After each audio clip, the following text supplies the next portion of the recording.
எல்லோருக்கும் அன்பு வணக்கம். நான் உங்கள் பாபாஜி முத்துக்குமார் பேசுகிறேன். வருகிற ஜனவரி 22 அதாவது 2024 என்ன விசேஷம் அப்படின்னு பார்த்தீங்கன்னாக்கா, நம்ம பிரபஞ்சத்துக்கே ரொம்ப ரொம்ப முக்கியமான நாள். அது என்னன்னாக்கா, அயோத்தியில் ராம பிறந்த இடம், அதாவது ராம ஜென்மபூமி. அங்கே ராமரோட கோயிலை பிரதிஷ்டை பண்ணுறாங்க. இது அங்கே மட்டும் இல்லை, நம்ம ஒவ்வொருத்தரும் நம்ம வீட்டில் அதை கும்பாபிஷேகமாக நம்ம நடத்தணும்.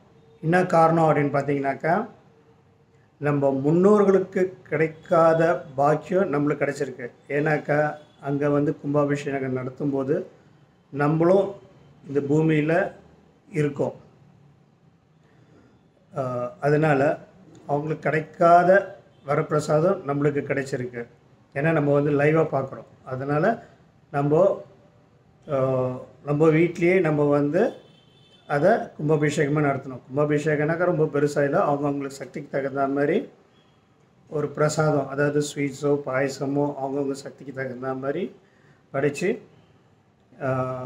விளக்கேற்றி ராம நாமத்தை சொன்னாலே போதும். அதுவே ஒரு கும்பாபிஷேகமாக இருக்கும்.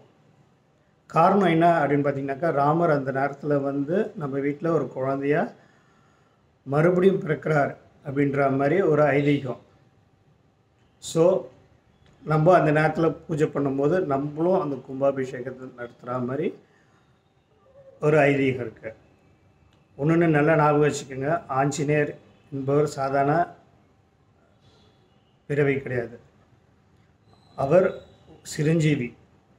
ஒன்றும் இந்த பூமியில் உயிரோடு வாழ்கிறார். ஸோ ஆஞ்சநேயரை பற்றி உங்களுக்கு தெரியும். என்னன்னாக்கா அதிதீவிரமான ராமரோட பக்தர்.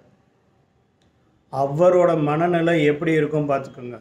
அன்றைக்கி பிரதிஷ்டை பண்ணும்போது எவ்வளோ சந்தோஷத்தில் இருப்பார். ஸோ அவரோட ஆசீர்வாதம் எல்லாருக்கும் கிடைக்கும். ஏன்னா ராம நாமத்தை சொல்லும்போதே ஆஞ்சநேயர் அங்கே இருப்பார் அப்படின்ற மாதிரி ஒரு ஐதீகம் இருக்குது.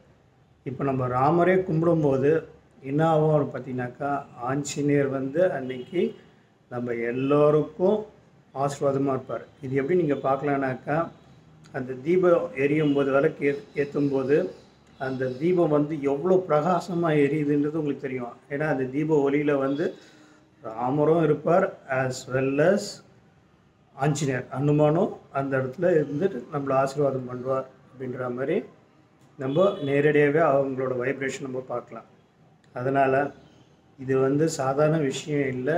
நமக்கு பல ஜென்ம செஞ்ச புண்ணியம்தான் நம்ம இந்த விழாவில் நம்ம கலந்துக்கிறோம். அதனால் நம்ம அங்கே தான் போகணுன்ட்டு ஒவ்வொரு வீட்லேயும் நம்ம ராமநாமத்தை சொல்லும்போது நம்ம அந்த கும்பாபிஷேகத்தை நம்ம வீட்டிலே கலந்த மாதிரி ஒரு கொடுப்புனா நம்மளுக்கெலாம் கிடைக்கும். ஸோ இது வாழ்நாளில் நம்மளுக்கு ஒரு டைம் தான் இந்த சான்ஸ் கிடைக்கும். ஸோ எல்லாருமே இதை சந்தோஷமாக நம்ம கும்பிடணும். நம்மளும் ஸ்வீட்ஸ் எடுத்துகிட்டு நம்ம இது ஃப்ரெண்ட்ஸுங்களுக்கும் ஃப்ரெண்ட்ஸ் ரிலேட்டிவ்ஸ் எல்லாருக்கும் நம்ம சந்தோஷமாக பகிரும்போது இந்த பூமியே ரொம்ப செழுமையாக இருக்கும்.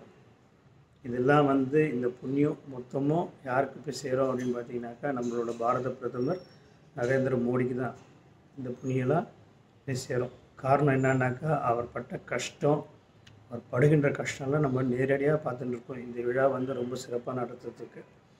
இதனால் இந்த மாதிரி ஒரு பிரதமர் கிடைக்கிறதுக்கு நம்ம ரொம்ப கொடுத்து வச்சுருக்கணும். எனக்கு ஆக்சுவலாக பார்த்தீங்கன்னாக்கா, அடுத்த பிறவின்றது இருக்கக்கூடாது அப்படின்றதான் என்னோடய எண்ணம். ஆனால் இப்போது நான் என்ன நினைக்கிறேன்னாக்கா, அடுத்த பிறவியில் நான் நம்ம மோடிஜியை அவரோட அவதாரமாக பிறக்கணும் அப்படின்றது தான் என்னோட இப்போத்திய ஆசை. ஏன்னா அவரே ஒரு மகான்.